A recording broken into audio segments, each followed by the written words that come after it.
itu sendiri adalah singkatan dari Kuliah Kristen Indonesia. Kuliah Kristen Indonesia. Lalu di Bandung ini di Jalan Soekarno-Hatta ini disebut damai. Damai itu artinya damai, supaya tidak ada pertikaian di dalamnya. Jadi para pendiri gereja ini ya buat sebuah nama yang sangat bagus supaya meskipun ada intrik-intrik tapi tidak akan pecah, tapi dia selalu damai sebagaimana ajaran Yesus, khotbah Yesus di bukit ya.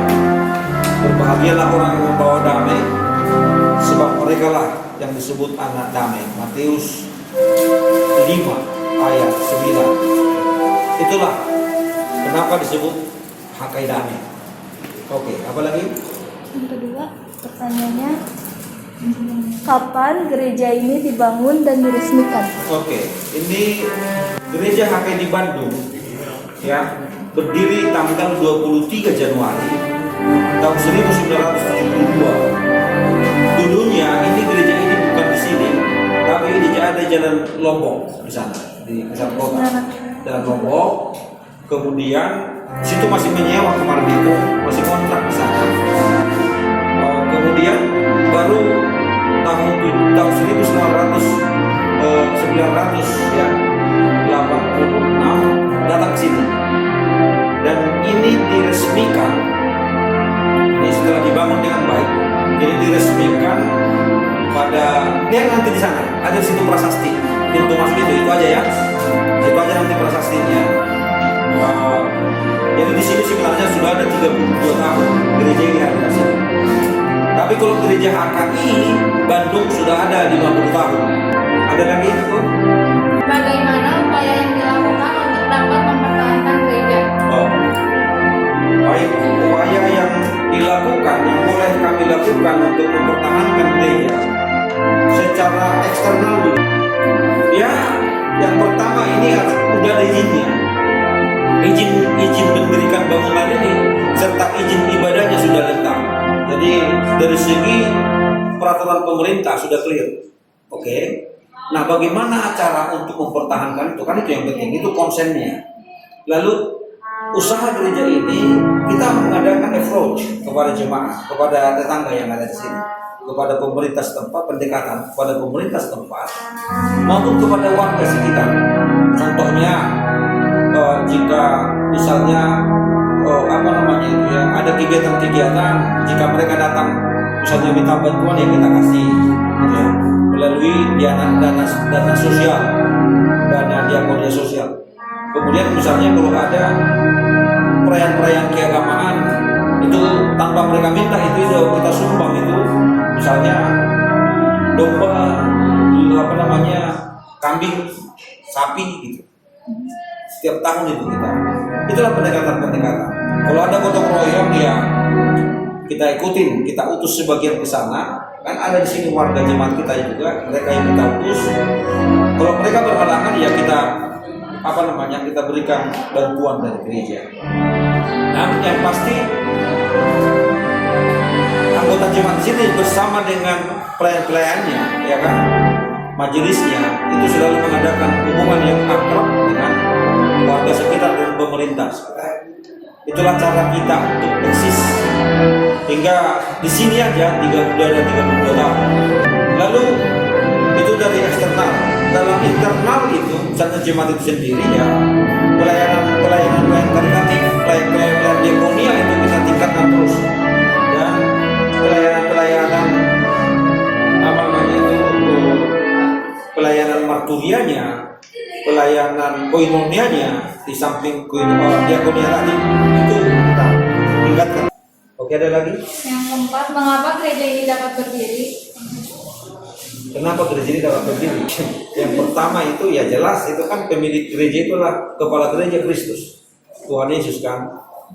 Kita ini adalah carang-carangnya, kita ini adalah cabang-cabangnya semua.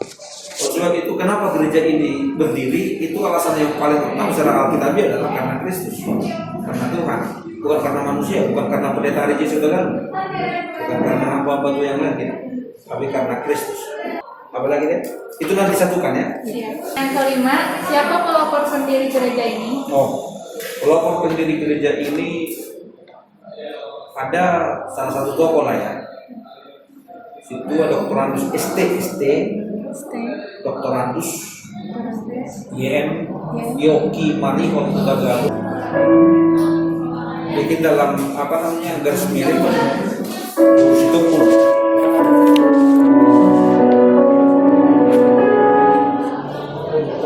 Bersama dengan banyak jemaat, gitu ya, kan nggak boleh. Tapi cuman memang harus kita sebutkan juga tokohnya, mungkin itu yang diperlukan ya.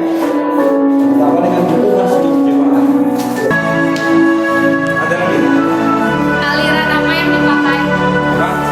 Aliran yang dipakai. Oh, aliran Lutheran. Pernah dengar Lutheran? Ya. Ada beberapa aliran. Katolik sebagai yang tertua, baru terjadi reformasi gereja yang dimotori oleh Dr. Martin Luther, seorang biarawan ya, seorang pastor. Namun ada beberapa tokoh-tokoh reformator dan sekaligus tokoh reformasi gereja itulah yang menjadi sebuah aliran. Aliran yang pertama itu Martin Luther. Itu makanya disebut Lutheran. Lutheran itu di Jerman itu, ya, tahun 1551, 1951. Jadi gereja ini adalah aliran Lutheran. Yang ketujuh, bagaimana tingkat pertumbuhan umat di gereja ini setiap tahunnya? Ya, seperti yang Abang Pendeta katakan tadi, puji Tuhan. Mungkin karena tempatnya strategis, ya. Bahkan dari jemaat yang sudah jauh-jauh juga ada di sini. Yang dari apa namanya itu ya, dari Pajajaran sana, dari Jatinangor ada di sini. Dari Cimahi juga ada di sini. Itu mungkin karena strategis tempat. Itulah makanya tingkat pertumbuhannya memang puji Tuhan luar biasa. Pertumbuhan jemaat jika dikalkulasikan bisa itu sampai 40 sampai 50 kakak tambah tiap tahun. Di mana letak gereja ini? Letaknya Dan itu nama di Jalan Soekarno-Hatta, nomor 542,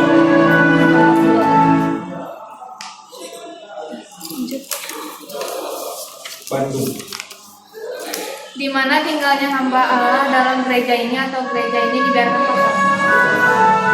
Rumah pastori, rumah hamba Allah saya ada sekitar hampir 3 km dari sini di perumahan Sentosa, Tasik, nomor 14. Yang ke-10, bagaimana kondisi hubungan dengan PGI sampai garis koordinasi? Oke, hubungannya baik. Itu memang itu sudah merupakan sebuah komitmen dan sebuah sensus kesepakatan